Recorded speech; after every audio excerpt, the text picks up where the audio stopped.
Assalamualaikum warahmatullahi wabarakatuh. Selamat pagi anak-anakku yang soleh dan solehah. Bagaimana kabar kalian hari ini? Semoga semuanya sehat dalam lindungan Allah Subhanahu wa Ta'ala. Hari ini kita akan belajar pendidikan agama Islam, pelajaran 2 tentang iman kepada Allah dan Rasul-Nya. Sebelum belajar, ayo berdoa bersama-sama dulu. Bismillahirrahmanirrahim. Rabbi zidni ilma warzuqni fahma birahmatika ya arhamar rahimin. Amin. Baiklah anak-anak, kita lanjutkan pada materi beriman kepada Allah dan Rasul-Nya. Apakah kalian tahu apa arti iman itu? Iman artinya percaya. Iman kepada Allah Subhanahu wa Ta'ala berarti percaya bahwa Allah itu ada dan percaya bahwa Allah Subhanahu wa Ta'ala adalah Maha Pencipta alam semesta. Nah, bagaimana anak-anak kita bisa membuktikan bahwa Allah itu ada? Yaitu dengan cara 1. Mengamati ciptaan-ciptaan Allah Subhanahu wa Ta'ala. Ciptaan-ciptaan Allah itu ada yang gaib dan ada yang nyata. Yang gaib seperti malaikat, jin, setan, dosa dan pahala Allah Subhanahu wa Ta'ala.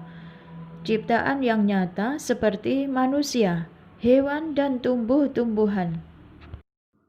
Yang kedua, membuktikan Allah dengan cara melalui Al-Quran, surat Al-An'am ayat 102 yang berbunyi, Bismillahirrahmanirrahim. Dzalikumullahu rabbukum la ilaha illahu khaliqu kulli syai'in fa'buduh wa huwa ala kulli syai'in wakil. Artinya, itulah Allah Subhanahu wa Ta'ala, Tuhan kamu. Tidak ada Tuhan selain Dia, pencipta segala sesuatu, maka sembahlah Dia. Dialah pemelihara segala sesuatu. Yang ketiga, membuktikan Allah Subhanahu wa Ta'ala melalui Asmaul Husna. Anak-anak sudah tahukah arti Asmaul Husna?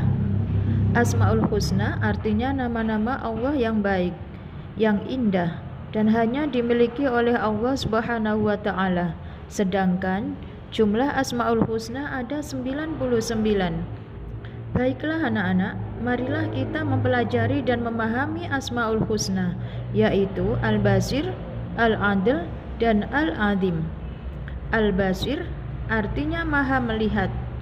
Maksudnya Allah melihat seluruh perbuatan makhluknya, sebagaimana firman Allah, Wallahu basirum bima ta'malun.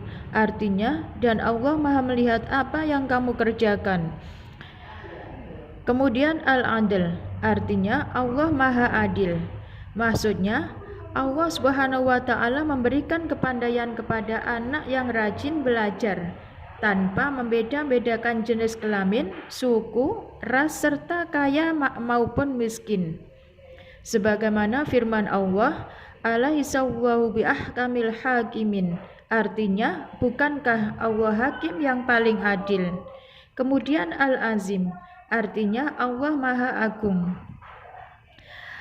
Maksudnya keagungan Allah Subhanahu wa Ta'ala bersifat mutlak dan sempurna, serta tidak pernah berkurang. Seperti contoh, kita menyebut kehebatan manusia berdasarkan prestasi atau hasil karya. Keagungan dan kebesaran Allah Subhanahu wa Ta'ala tidak terbatas dan tidak ada yang menandinginya. Oleh karena itu, manusia harus rendah hati. Manusia tidak pantas untuk menyombongkan diri. Yang nomor 4, membuktikan keberadaan Allah dengan cara meningkatkan keimanan kepada Allah Subhanahu wa Ta'ala. Contohnya, mengagumi dalam hati keindahan alam semesta sebagai ciptaan Allah Subhanahu wa Ta'ala. Kemudian, mempercayai bahwa alam semesta merupakan ciptaan Allah Subhanahu wa Ta'ala. Baiklah anak-anak, marilah kita lanjutkan tentang pembahasan beriman kepada Rasul Allah Subhanahu wa Ta'ala. Beriman kepada Rasul Allah merupakan rukun iman yang keempat. Sedangkan Rasul Allah itu ada 25. Sekarang kalian sudah tahu siapa Rasul itu? Rasul adalah orang laki-laki yang diberi wahyu oleh Allah untuk disampaikan kepada manusia agar selalu berada di jalan Allah Subhanahu wa taala. Nabi, orang laki-laki yang diberi wahyu oleh Allah, akan tetapi tidak diperintahkan untuk menyampaikan kepada orang lain. Nah, sekarang perhatikan anak-anak, perbedaan Nabi dan Rasul. Perhatikan lagi, persamaan Nabi dan Rasul. Untuk melaksanakan tugasnya, para Rasul diberi beberapa kelebihan di antaranya.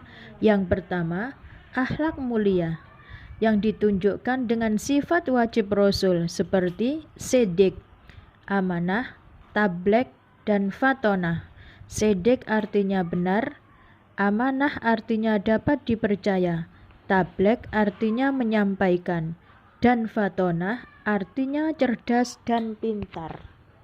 Yang kedua, sebagian Rasul ada yang menerima suhuf atau kitab suci, seperti Zabur diterima oleh Nabi Daud alaihissalam, Taurat diterima oleh Nabi Musa alaihissalam, Injil diterima oleh Nabi Isa alaihissalam, dan kitab Al-Quran diterima oleh Nabi Muhammad SAW.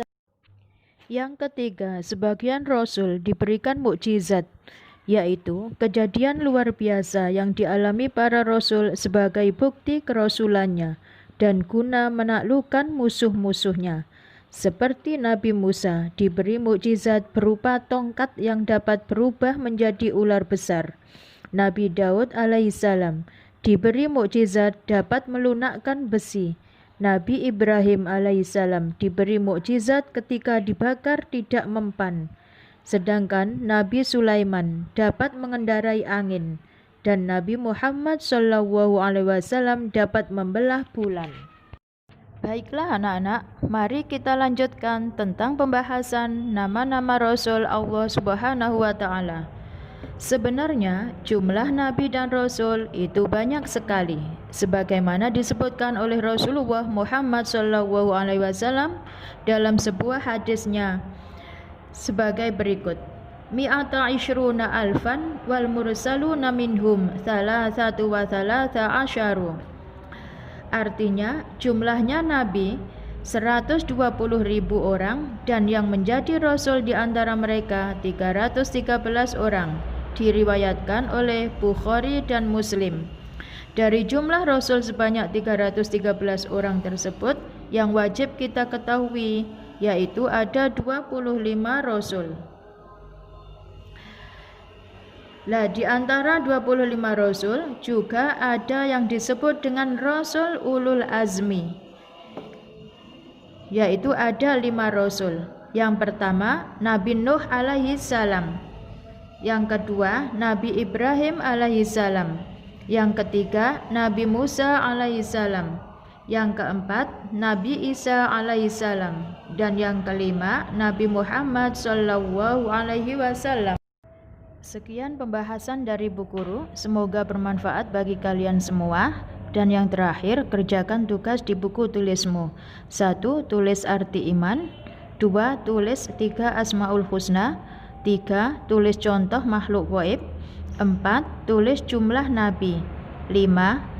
Tulis Rasul Ulul Azmi. Sekian kami akhiri. Assalamualaikum warahmatullahi wabarakatuh.